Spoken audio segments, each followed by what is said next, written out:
নীল আর আগের মতো নেই মা। ও নতুন চাকরি জয়েন করেছে, ভালো টাকা পয়সা কামাচ্ছে, নিজের মতো করে নিজের শখ আহ্লাদ মেটাতে চাইছে। ওকে আর এইভাবে অপমান করো না প্লিজ। ওর আর কেউ নেই, আমরাই যদি ওকে এভাবে ডিসকারেজ করি তাহলে। শেষ কথাগুলো বলার সময় আদ্রিতার গলা ক্রমশ ধরে আসছিল। কি নাকি একটা চাকরি পেয়েছে এমন ভাব করছিস যেন কোনো কোম্পানির সিইও হয়ে গেছে। ওই তো 2 পয়সার চাকরি বৃত্তি।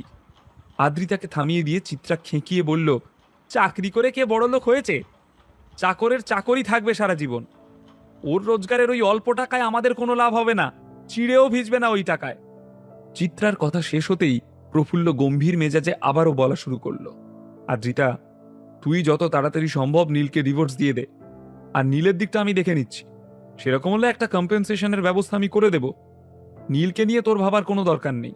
প্রফুল্লর প্রস্তাব শুনে আদ্রিতার মনে হলো ও যেন একটা খেলার পুতুল। কোনো পাপেট শোতে ও খেলা দেখাবে, আর ওর চাবি রয়েছে মা এবং মামার হাতে। ওর মা আর মামা নিজেদের আখের গোছানোর লোভে ওকে প্রেশারাইজড করছে, করেই চলেছে। আদ্রিতা আর সহ্য করতে পারল না, চিৎকার করে উঠল, আমি কিছুতেই নীলকে ডিভোর্স দেব না, দেব না, দেব না, দেব না। তোমরা যা খুশি করে নাও। কি বললি? শোন হতভাগী, আমি চাইলে না তোর ওই নীলকে এখনই ঘাড় ধাক্কা দিয়ে এই বাড়ি থেকে বের করে দিতে পারি, বুঝলি?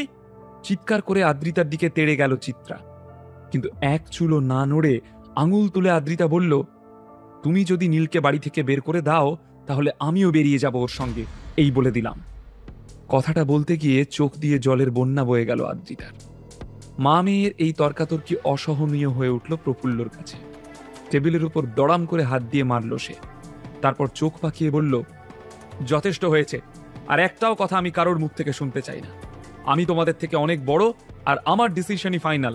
আমি তোকে শেষবার বলছি আদ্রিতা, তুই আগামীকালই নীলকে ডিভোর্স দিবি, বুঝলি? আর পরশুদিনই ওই ছেলেটির সাথে পরিচয় করাতে তোকে নিয়ে যাব। তোর আর তোর মায়ের ইমিগ্রেশন প্রসেস যত তাড়াতাড়ি সম্ভব শুরু কর, ঠিক আছে? আর একটাও বাড়তি কথা নয়, আই এম টেলিং ইউ। প্রফুল্লের এই হম্বিতম্বি বরদাস্ত করতে পারল না আদ্রিতা। ও ছুটে রান্নাঘরে নীলের কাছে চলে গেল। নীল রান্নাঘরে এতক্ষণ ধরে সবজি কাটছিল। ও মন দিয়ে নিজের কাজ করলেও বাইরের ঘরে কি কথাবার্তা হচ্ছে সবই শুনছিল সে, কিন্তু তবুও শান্ত হয়ে সবার জন্য লাঞ্চের বন্দোবস্ত করছিল। আদ্রিতা ওর কাছে এসে ওর হাত থেকে ছুরিটা নিয়ে ছুঁড়ে ফেলে দিল। তারপর ওর হাত ধরে জোর করে টানতে টানতে ওকে নিয়ে এলো লিভিং রুমে। ঝরঝর করে চোখ থেকে জল পড়ছে আদ্রিতার। মামা আর মায়ের উদ্দেশ্যে সে ঘোষণা করল, আমি এখনই এই বাড়ি থেকে বেরিয়ে যাচ্ছি, আর ফিরবো না। যদি তোমরা তোমাদের ডিসিশন চেঞ্জ করো তাহলে আমাকে জানিও, তারপর আমি ভেবে দেখব। বলেই গটগট করে হেঁটে মায়ের মুখের সামনে দিয়ে নীলকে নিয়ে বাড়ি থেকে বেরিয়ে গেল আদ্রিতা। হ্যাঁ হ্যাঁ, তাই যা, তোর মুখ যেন আমি আর কোনোদিন না দেখি।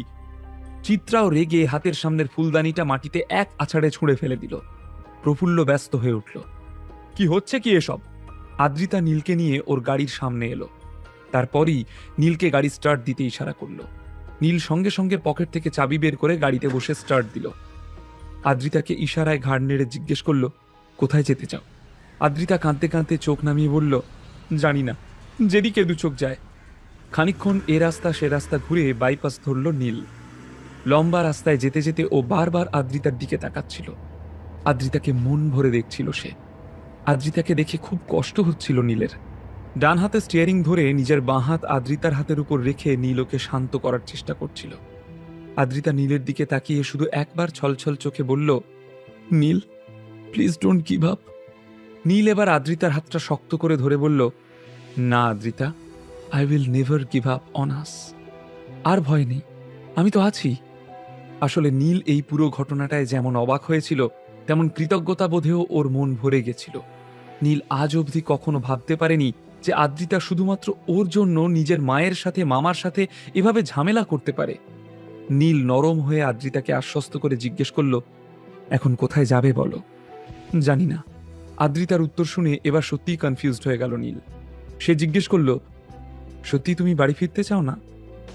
আদ্রিতা মাথা নেড়ে জানালো, না, আমি তোমার বাড়ি যাব। ওই বাড়িতে আমি আর কিছুতেই ফিরব না। মনে মনে খুশি হলেও গাড়ি চালাতে চালাতে এই পরিস্থিতিটাকে কি করে সামলাবে সেটাই ভাবতে লাগলো নীল।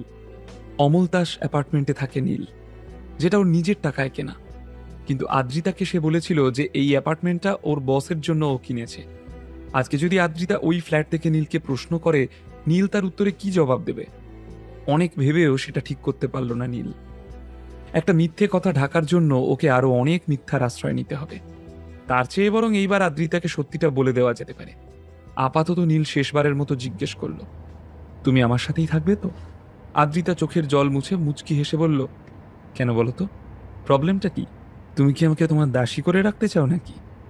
এই নীল, আমি কিন্তু সংসারের সব কাজ অত সামলাতে পারি না, আগে ভাগেই আমি তোমায় জানিয়ে দিচ্ছি। নীল আদ্রিতার কথা শুনে হেসে ফেলল। এই কি আদ্রিতা, আর কেউ না চিনুক তুমি তো আমাকে চেনো। তোমার কি মনে হয় আমি তোমার ওই রকম স্বামী? আসলে আমি বলছিলাম যে আমার ঘর তোমার যদি পছন্দ না হয়। নীলের কথা শুনে আদ্রিতা হাসতে হাসতে বলল, সে ঠিক আছে, আমি জানি তোমার ঘর তোমার মতোই মেসি। এখন আমি আসছি, আমার জন্য তুমি সব পরিষ্কার করে দেবে, বলো করবে না? হাসতে লাগলো আদ্রিতা। নীলও বাইপাস ধরে অমলতাসের দিকে গাড়ি ঘুরিয়ে স্পিড বাড়ালো। নীল যখন ওদের কমপ্লেক্সে গাড়ি নিয়ে ঢুকলো, আদ্রিতা চারপাশটা দেখতে দেখতে ক্রমশ বিস্ময়ে অভিভূত হয়ে গেল। ও নীলের দিকে তাকিয়ে জিজ্ঞেস করল, এখানে? তোমাকে যে বললাম তোমার বাড়ি যাব। আদ্রিতা, আমি এখন এখানেই থাকি। অমলতাসের দিকে আঙুল দেখিয়ে গাড়ি পার্ক করলো নীল। তুমি যে সেদিন বললে এখানে তুমি তোমার বসের জন্য ফ্ল্যাট কিনতে এসেছো, আর তাছাড়া তুমি তো আমাকে বললে তোমার কোম্পানি তোমার থাকা খাওয়ার ব্যবস্থা করে দিয়েছে, তাহলে?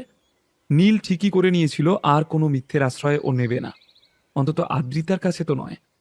আদ্রিতা যতটা ওকে বিশ্বাস করে তার মূল্য ও সুদে আসলে ফেরত দেবে।